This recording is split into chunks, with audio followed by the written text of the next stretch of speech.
Ahoy there, ChrisFish here, and today I'm going to show you how to repair a small hole that's below the waterline. Let's check it out. So you can see we have a giant hole right here and a smaller hole right in front of it that we need to repair. But first, let me show you what was here before, which created these holes. These holes were created from removing this fairing right here and this through-hole transducer, which were installed when the boat was new 18 years ago. So this is old, outdated technology. So to remove the old transducer, I had to unscrew the nut that secured the anti-rotation bolt against the hull, and then I hammered that bolt all the way out of the hull. After that, I removed the old composite fairing that's surrounding the transducer, and then I hammered the old transducer out of the hull, which left behind this very large hole and the smaller hole where the anti-rotation bolt was. Luckily, the new transducer fits right into the large hole like that, so we don't need to worry about the large hole. But on the other hand, that smaller hole, that needs to be properly repaired and filled so the boat doesn't sink. So let me show you what we're going to be using to get the job done. So here are all the tools and products you're going to use, not many at all. It's very simple, very important. Wear a dust mask, or in this case, I'm wearing a full face respirator because fiberglass is not good for your lungs. P100 filters and eye protection, we're set there. First thing we're going to do is we're going to drill into the hole. Even though we already have a hole, we're going to make it a little bit bigger. We're going to clean it up. We're going to bevel each end. So you're going to need drill bits and a drill. Then you're going to have to clean that hole out. So acetone is very good for cleaning the hole out to get ready for your epoxy, and use a pipe cleaner, some sandpaper, and then you're gonna have to blow all that dust out of that hole so it's nice and clean so we get good adhesion from our Marine Tex or from our 610 adhesive. You could pick either one. In this case, I don't think I'm gonna go with the Marine Tex. This is like a putty, it's a little bit thicker, but this is thinner, it pre-mixes itself, so this is perfect for what we need, so that's what I'm gonna use. So let's get started. Now the first thing we're gonna do is we need to clean this hole out and make it a little bit larger so we have a good surface for the epoxy to adhere to. The idea is to get a drill bit that fits inside the hole but just barely. So this drill bit is a little too small. It could go in and out really easily. That's not really going to clean our surface in there. And then our next drill bit is way too big. That's not even going to get in there even if I try to force it in there. And then finally, the perfect size drill bit is one that is a really tight fit. What that's going to do is that's going to remove just a little bit of material. It's going to clean that inside surface, make sure all the contaminants are removed, and it's going to give the epoxy something nice to bite into. So now get your respirator on so you don't breathe in the fiberglass fibers, and all we need to do is drill out this hole to clean it out. So work that drill bit in and out of the hole, and this process is going to bore out that hole so it'll be slightly larger, but that's important to do. And you can see some of that old adhesive and some fiberglass coming out as we drill this, which is exactly what we want to see. Okay, and now if you take a look inside the hole, we have a nice, smooth fiberglass surface for our epoxy to properly adhere to. Alright, so with the hole cleaned out, now we need to add a bevel to the end of the hole. So what we need is a slightly larger drill bit than the one we just used. The one in my hand is the one we just used, and the one in the drill is 2 sizes up, and that's what we're going to use to bevel the hole.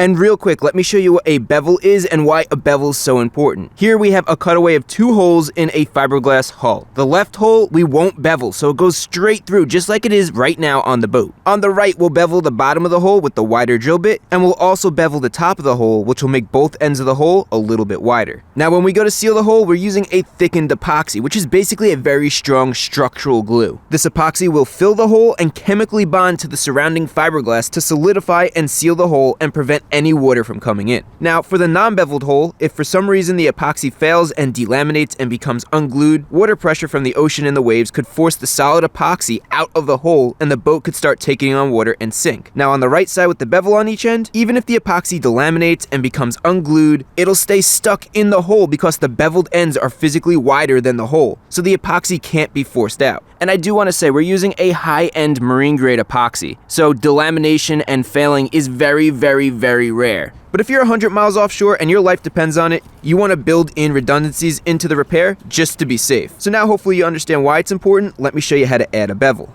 Now with the wider drill bit, the most important part when doing this is to put the drill in reverse. If it wasn't forward, it's going to grab onto that fiberglass and drill all the way through, and we're just going to have another big hole. But with it in reverse, you're going to use just a medium pressure, and you want to cut into it about 1/2 inch deep to make the bevel. And you can see how we created that lip in there. Perfect. So now we need to do the same thing from the top side, and right under this hatch is where our hole is located. You can see it right down here.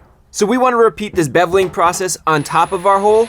So use the extra wide bit and drill into the hole about 1/2 inch deep. And such a simple bevel adds a ton of strength and safety into our repair. Alright, so first step is done. We completely drilled out the hole and we are ready for our second step, which is to clean out the hole and prep it for our third step, which is the epoxy step. So second step, we need to sand it, we need to clean it out with acetone. Having a pipe cleaner helps for these longer holes that you can't get into easily. And then finally we'll dust it out so that we have no material left in there, creating a perfect surface for our epoxy. So let's go under the boat and clean out the hole. First, we need to remove the blue bottom paint surrounding the hole using 180 grit sandpaper. You'll know that you sanded the paint away once you start seeing that white gel coat. And we want to remove that paint to create about a 1-inch radius or so where there's no paint at all around the hole. So it looks like that.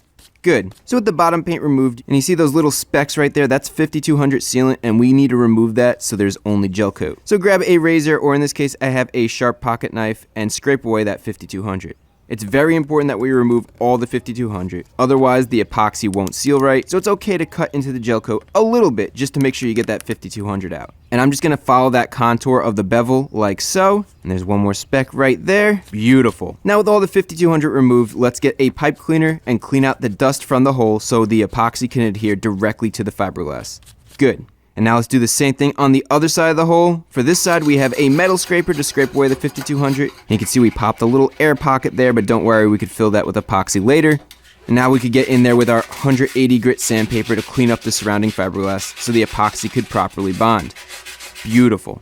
Now to clean the hole, we're going to be using acetone, so get some on a towel like that and wipe down the gel coat and inside of the hole. This will make sure we clean up any oils, waxes, paint, and other debris so the epoxy could properly adhere to the gel coat and fiberglass hull. And the last thing I like to do is hit it with some compressed air to blow away any dust, especially inside the hole. And don't forget to wipe down the other side of the hole as well. So now we're done prepping the hole, let's go fill it. Alright, and with step number 2 done, see how easy this is? This isn't difficult at all, and we're on to the last step, step number 3. This is an even easier step, and that is filling our hole. I added some tape to the list because I have a little trick I want to show you that's going to make this really easy for this situation. And then all you need to do is find an epoxy that you want to use. In this case, Marine Tex you could use, or you could use an adhesive epoxy like this. This is a thickened one, meaning there's stuff in it, like little pieces of fiberglass or whatever they use. You want to find something like that. Don't use a caulking, don't use 5200 or 4200. It's important to use stuff that's made for below the waterline and to adhere to the fiberglass and get really hard. So that's why we're using this. And the nice thing about this is there's no mixing. Like with the Marine Tex, you need a mix. I think it's a 5-to-1 ratio. With this, it has a nozzle that mixes it automatically, so we could just inject it right in. So let's grab the epoxy and our tape and head under the boat. Now under the boat, this is nice and simple. We're gonna be using tape to get a nice flat surface. We don't wanna inject epoxy up into here because then it's just gonna drip down and gonna get all messy. It's not worth it. Let's work with gravity. So what we're gonna do, grab a piece of tape and just put it over the hole, and that's going to create a nice flat surface. It's going to allow our epoxy to fill the hole completely from the top, and this is probably going to make it so it's nice and easy. We don't have to sand it too much. It'll be smooth, and we can just paint right over it after it hardens. So now let's go into the boat, and let's fill this hole with epoxy. Alright, so with this thickened epoxy adhesive, let's remove this mixing spout, and then pop the cap off, and then tighten the mixing spout back on, and we are ready to fill the hole. So the nice thing about this spout is as you squeeze it, you can see the epoxy and hardener mixed together at the correct ratio, so we don't have to measure it, it does it automatically. So we're good to go, let's fill this hole. Okay, so filling this hole is easy. We want to make sure there are no air bubbles, so let's make sure our epoxy is coming out. Good, and now push the nozzle into the hole as deep as you could go and inject that epoxy in there until you start seeing it come out of the top of the hole. Okay, now that the epoxy is forcing its way out of the top, now we can lift the nozzle as we continue to inject the epoxy. And let's not forget to fill that little hole that we uncovered on the side as well. Now a little trick I want to show you to make sure there's no air pockets in here is tap the top of the hole to create pressure and force the epoxy in and the air out. You could also spread the epoxy around at the top as well, just to create a larger area. It'll create an even better seal. And then after the air settles out, you could add more epoxy and fill that hole all the way. And push that in there and spread it out so it covers the entire hole and surrounding area. Beautiful. Now we need to let that dry for about 6 hours. So I'll just let it dry overnight, and then tomorrow we'll go check it out.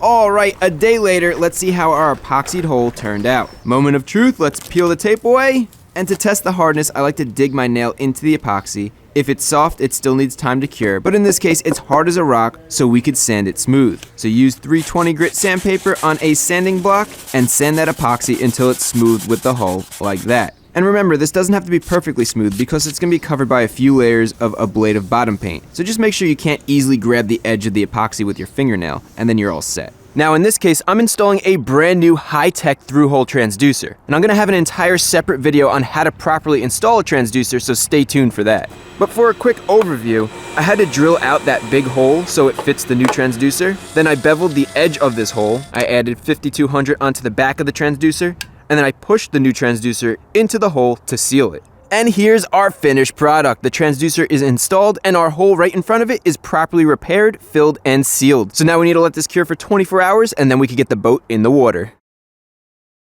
All right, now a couple days later, the boat's on the travel lift. We're ready to go back in the water. And if we take a look under the boat, you can see the new transducer is in, and the marina touched up the bottom paint with some fresh ablative paint, and you can't even see where we made that repair and filled that small hole. So with a perfect repair, let's get that boat dropped down into the water and head out to do our sea trial. Okay, so we went out fishing this whole day, and we're about 10 nautical miles offshore right now, cruising in, and we're hitting these 2 to 3 foot waves, which really puts a pounding on this hull. You guys know I like to put things to the test for real, and this is as real as it gets. All right, so after a bunch of driving, going full speed, hitting some waves, going out to the ocean, let's check out our hole. And as you can see, there's no water in here at all. This is nice and dry, and that is the proper way to seal a hole in a boat so you don't have any leaks. All right, now 2 years later, I want to give you guys an update because you know what they say, the proof is in the pudding. Ignore how dirty the boat is. It's about to get hauled right now for the winter. This is the end of the second season. 250 hours later, over 4,000 miles on the water, and this bilge is still dry. So there you go, that is how you repair a hole that's below the waterline successfully, and the proof is in the pudding, like I said. So hopefully this video was helpful. If it was, remember to give it a thumbs up. If you're not a subscriber, consider hitting that subscribe button. And as always, all the tools and products I used in this video will be linked in the description so you could do a similar repair.